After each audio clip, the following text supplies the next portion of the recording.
was now the undisputed ruler of Europe, and Rothschild ruled England. The already dominant British Empire grew even more aggressive. Her troops and bureaucracy spread across the globe.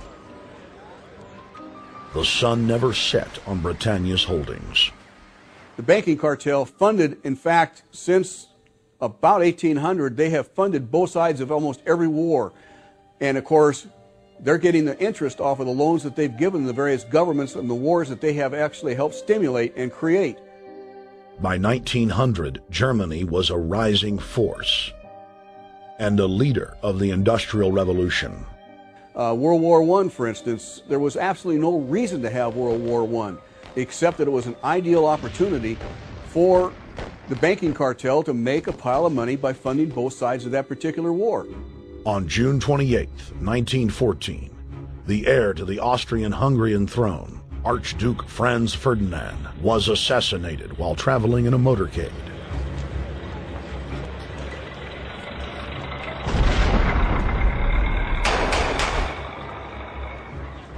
The Black Hand, a Serbian secret society with connections to French and British intelligence, took credit. World War I had begun.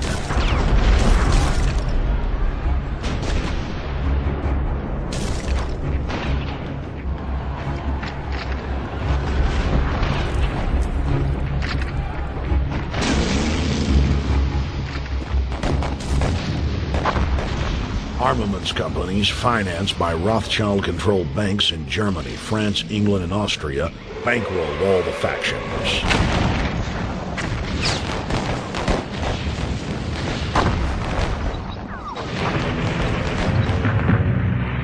At least 20 million were killed in the war. It was a conflict so terrible the people vowed to never fight again. They dubbed it the War to End All Wars. Question is, why did they want war? Well, first of all, is money and power. But secondly, they wanted to create the League of Nations. They had this in their plans all along, and as a consequence, once the war was over or about to be over, they began to formulate this idea of a League of Nations, so this would never ever happen again. Hundreds of years of practice made the British experts at hiding their empire behind puppet governments and councils. In the name of stopping all future conflicts, they proposed that countries would join a League of Nations. Their true intention was for the League to serve as a framework for world government. President Woodrow Wilson, who had spearheaded the establishment of the private Federal Reserve System in the United States in 1913, strongly supported the establishment of the League of Nations. Woodrow Wilson was a very naive president. He was basically a college professor that was grafted into this whole system. The League convened in Paris in 1919, but many nations recognized it as a threat to their sovereignty and refused to join. Frustrated by the U.S. Congress blocking the League of Nations, British intelligence, with the help of the Rockefeller family, set up the Council on Foreign Relations in New York City in 1921. The Council recruited the best and brightest of American life to support the growth of the Anglo-American Empire. The CFR's stated mission is to abolish all nation-states in favor of an all-powerful world government administered by a tiny elite. By 1930, the promoters of world government had split into two interlocking camps: the Fabian socialists centered in London, and the fascists based in Italy and Germany. National Socialism will use its own revolution for establishing a new world order. Adolf Hitler. Supporters of the fascists in the United States and England believed that the military should be used to quickly transform the world into a new world order, while the more sophisticated practitioners of globalism stated that incrementalism was the sure path to world domination. Congressional Medal of Honor winner Major General Smedley Butler went public in 1934, exposing an attempt by the robber barons to launch a military overthrow of the United States. The war hero testified to the McCormick-Dickstein Committee in Congress that some of the most powerful men in America had tried to recruit him to lead a military coup so they could set up National Socialism in the United States.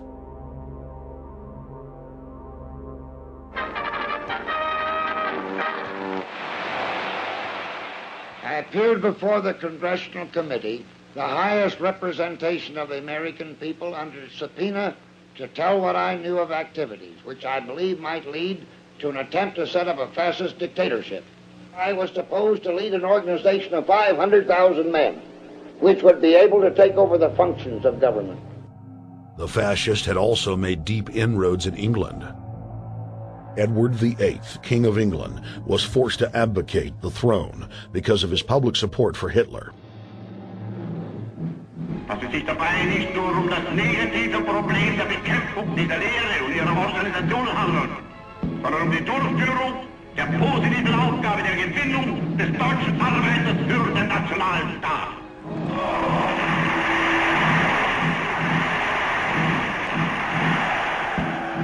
Though the German-led fascist camp was strong, the Fabian Socialist bloc was able to maintain control of the U.S., Russia, and England.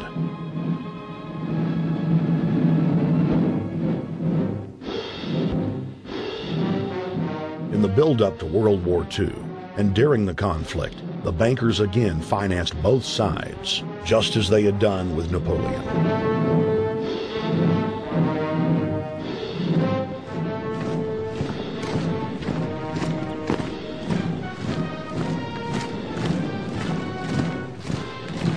With the rise and fall of the Third Reich, Europe lay in ruins.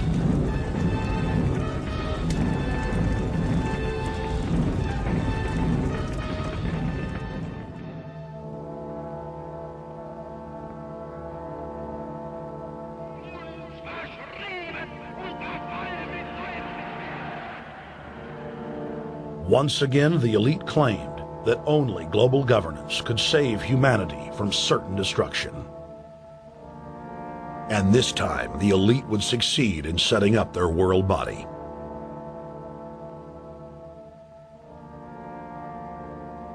In April of 1945, at the Presidio Naval Base in San Francisco, the United Nations was founded by the victors of World War II.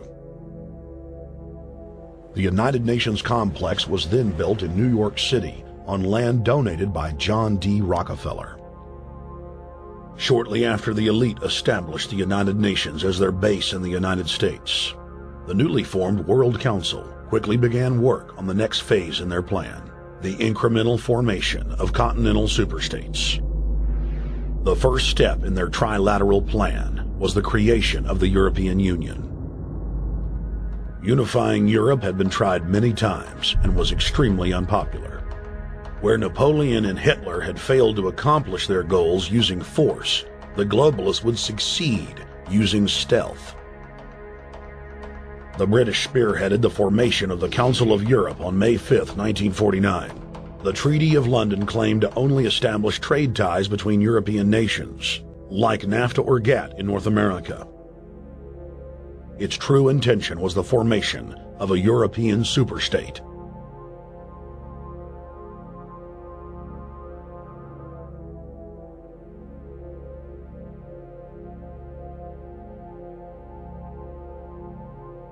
In 1954, the elite of the planet met in secret at the Bilderberg Hotel in Oosterbeek, Holland. The Bilderberg Group would later admit that their mission was the formation of the EU. Once the EU was established, under the guise of trade deals, a North American Union and Asian Union would be formed. The three interlocking superstates formed the core of the global government, while the United Nations would serve as a world regulatory and enforcement body over the Third World subregions.